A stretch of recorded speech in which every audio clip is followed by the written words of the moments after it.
Dene from Northern Saskatchewan. I'm from La Loche. From La Loche. So I guess just to start, what would you want people to be hearing today? Today, earlier we talked about the message, the apology of the Pope, from the Pope. I think it was time. It's the Truth and Reconciliation Commission ended in 2015, and this is 7 years later. We're finally getting an apology from the Pope. So it was long past due, and I'm glad it has occurred. It needed to be done. It couldn't have gone on any longer without it being done, especially with the unmarked graves being found. Even though Indigenous people, we always known that the graves were there. No one just ever listened to us until this came out, and then now the nation, I think, is ready to hear the truth of the history of Canada. And the apology yesterday fulfills one of the 94 calls to action. That is call 58. Now we have call 59, 60, and 61 that needs to happen next.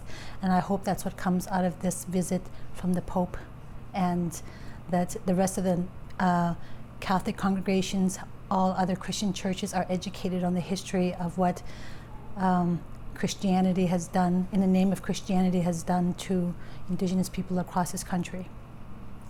And we were talking to, you were raised Catholic, and you have your own journey as well with your Dene spirituality. I was wondering if you would be willing to share some of that. Born and raised Catholic, not by choice, because we were Catholicized. That's one of the histories of Canada.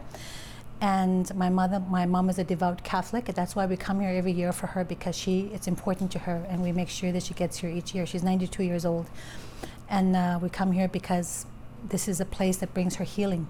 And part of coming here, I think, has made her live to be 92 years old. But I struggle with my own faith. And you're talking about Dene faith. I don't have Dene faith. At least the Dene faith, the Catholic Church and the government of Canada did a very good job of stripping that from us through colonization, through Catholicism over the years. So I don't know how to celebrate the way the Dene celebrated long before Christianity or Catholicism came along, and long before European contact. So this summer, my husband and I went for a long trip to Navajo Nation in the US, because they're Dene people also. But doing research about Navajo people, I've learned that they still have their culture intact. They celebrate in the Navajo traditional ways, not the Christian ways. And I didn't know that, but I wanted to learn more about it. So this summer we spent 26 days in the US, and we visited for a couple of weeks at different Navajo communities, went to different museums. And I've learned that yes, they do celebrate in traditional ways that I learned, and I was so fascinated by it. I want to learn more. And there was a couple of books that was mentioned that I'm going to be reading, so that I learn how possibly we celebrated also. We probably did those celebrations too, but I don't know about it because we have lost it in colonization and in Catholicism. Now, for pilgrimage, many Canadians won't have heard of it, but they're seeing it on their newscasts now. I'm wondering if you'd be willing to share a bit about your experience, a bit about your mother's experience, and what it's like when you're there. Yes, that is true. I know there are people who are survivors of residential schools, also Indigenous, who have never heard of this pilgrimage. They live in the East. They've never heard of this. So part of them probably feel left out of this as well, and I feel for them that way. Maybe the Pope should visit many communities, not just this community. So that's something that could be done as well. My mother, like I said, is a devout Catholic. My mother believes in the holy healing of this lake.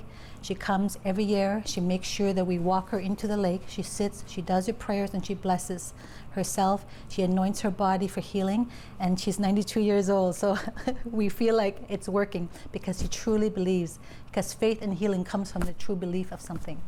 And we know the bishop that comes here, Bishop Murray, used to live in La Loche. He learned how to speak Dene, and he does his services in Dene. My mom, to my mom, that is the most important person in the church as far as the church goes.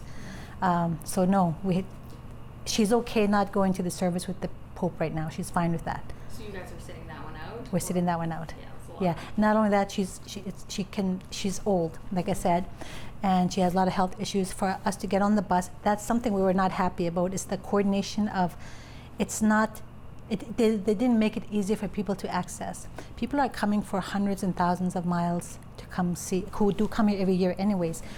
And people don't have money. Indigenous people are poor people. Like many of us are poor. The whole system, the way it was designed historically is what we're talking about, that we were made so that all the laws and rules were made so that we stayed poor. all the laws were made so that we never accumulated wealth. And we suffer from that. We're not like this because we want to be like this. It's because the way it was designed. So a lot of people come here, they save money all year round, and then now they have to stay in hotels instead of staying at the campsite or at the site. So that's been a struggle, a sore thing for my husband and I. We don't like the way it was all set up. It was not well done. It did not consider the people who come here. So that's the part. It was all about only the Pope. It seemed like that to us. So that's the part we did not like, that the people who are already have a hard time getting here. I know it is a pilgrimage. You're supposed to suffer through a pilgrimage anyways. It's part of paying respects to, to Jesus and God, and part of the pilgrimage that there has to be some suffering in that. But it doesn't have to be unnecessary suffering if we can avoid that. So my mom, for us to go see the Pope, we had to go find a place we don't even know where. There was different conflict about that, about where we're supposed to meet a bus, to get on the bus and to be driven there, and then hang out there all day long. And then if she's not feeling well, we have to try and get her on the bus again. So it just did not work out logistically for people like my mom.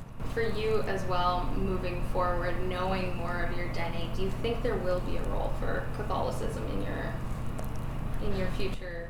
Oh, even though I struggle with my faith, I'm a believer in Jesus Christ. So yes, of course. I believe that there's a Jesus in everybody. So I am Christian. I struggle with my faith. I struggle with hypocrisy that I see around me all the time.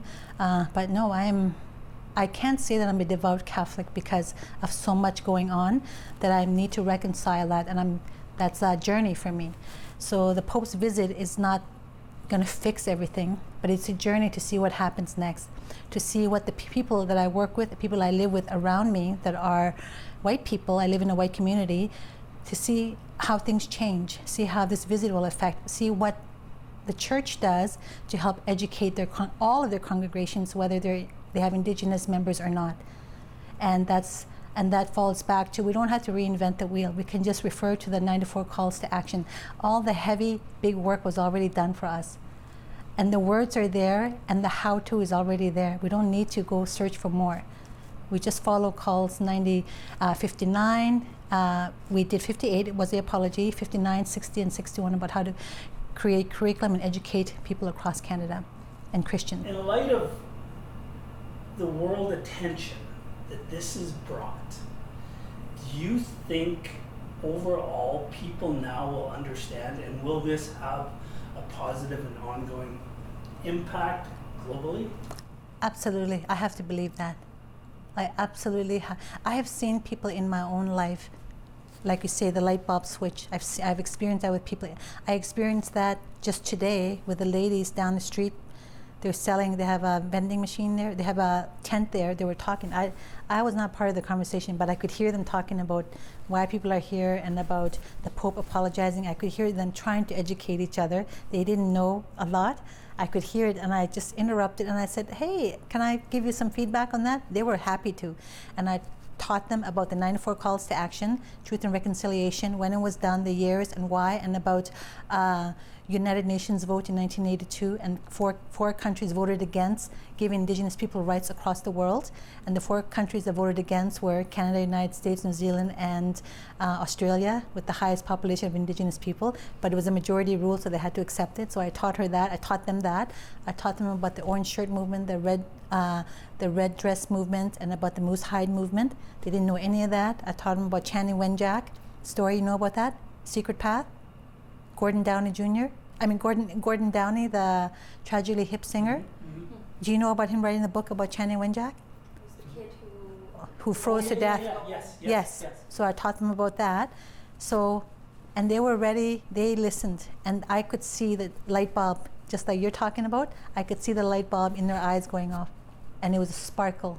There was a sparkle in their eyes. So yes, I truly believe that this is going to have a global impact. It's already having a global impact, yes. But I don't want it to end there. I want it to continue. I don't want it something just to, and I don't think it will either. I really feel like people are ready to have this conversation of what's going on. And the younger generation really want to listen. You know, the millennials and whatever is the next generation, Gen Z, yeah, they are ready to hear this. They are ready to talk about this stuff. So, and those are the people that are going to be running this country in a few years. and that's important.